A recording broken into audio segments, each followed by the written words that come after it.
नमस्कार। एक कहानी मेरी जुबानी। आज मैं आपको एक ऐसी कहानी सुनाने जा रही हूँ जिसमें दो शख्स की कहानी मैं अलग अलग सुनाऊंगी। ये दोनों शख्स को मैंने अपनी आँखों से देखा। ये दोनों इतने संपन्न व्यक्ति थे, इतने संपन्नता थी जिसके बारे में कभी सोचा ही नहीं जा सकता कि कभी ऐसा व्यक्ति भी कभी परेशानी में आ सकता है। और मैं उनको इसलिए जानती थी क्योंकि वो मैंने बचपन से वो हमारे घर में बहुत क्लोज रिलेशन था, इसलिए मैं उनको बारे में जानती हूँ। और उनकी अंत स्थिति कैसी हुई ये मैं आज आपको बताऊँगी।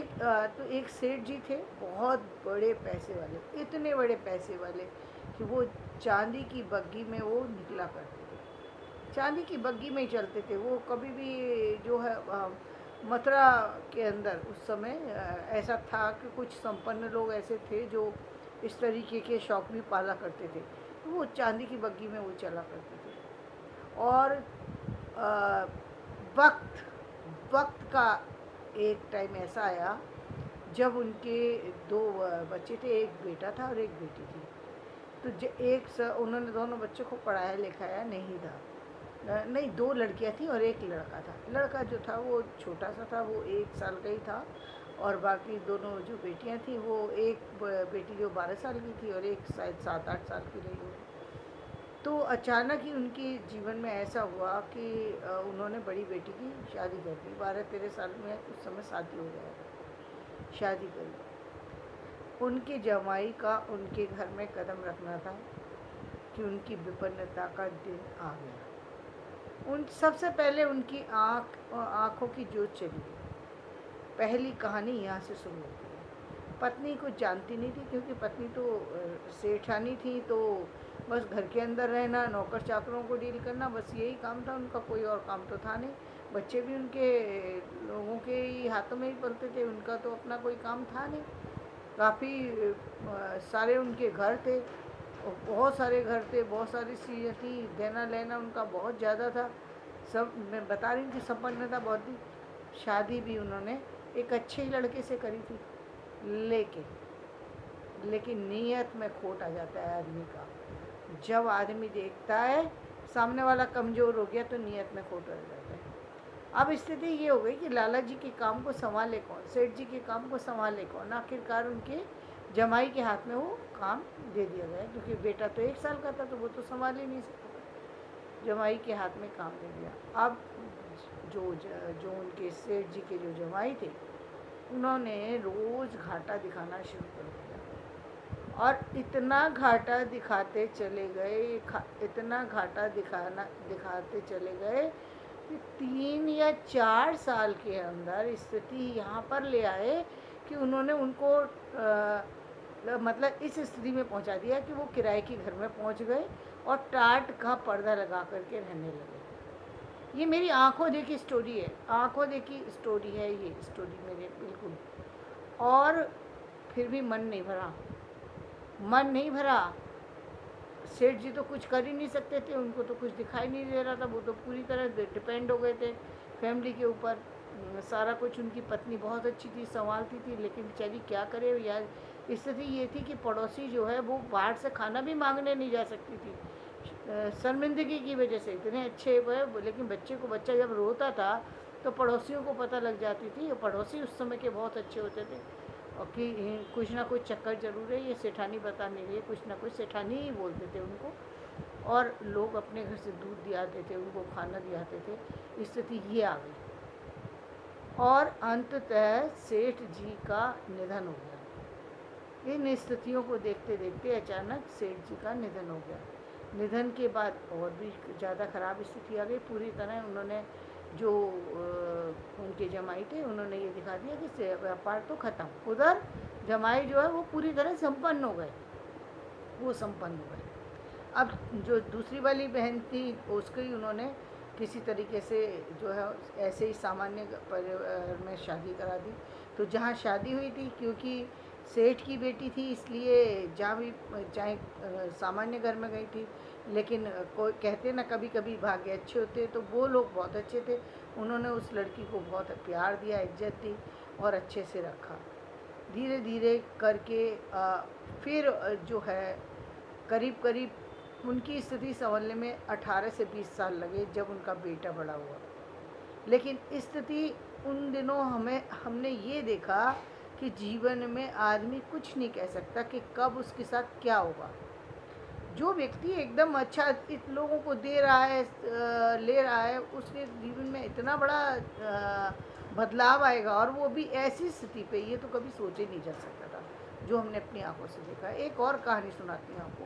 वो कहानी कैसी कि वो कलकत्ता के एक सेठ थे, जिनके यहाँ करीब करीब किलोमीटर्स में 7 मंजिल की बिल्डिंग बनी हुई थी, जिनके यहाँ अवरक की खान थी, जिनकी भीलवाड़ा में कपड़े की फैक्ट्रियाँ थीं, और उनका आलम ये था कि वो जब मथुरा आया करते थे, वो तो उनके मथुरा आने पर जो है वो हमारे घर में आना जाना था उनका, तो वो आते थे। तो ये बात मैं बता रही हूँ कि जब मैं बहुत यानी 67 की रही होगी ये बात, जब मैं 3-4 साल की रही होंगी, तब मैं उनको देखा करती थी।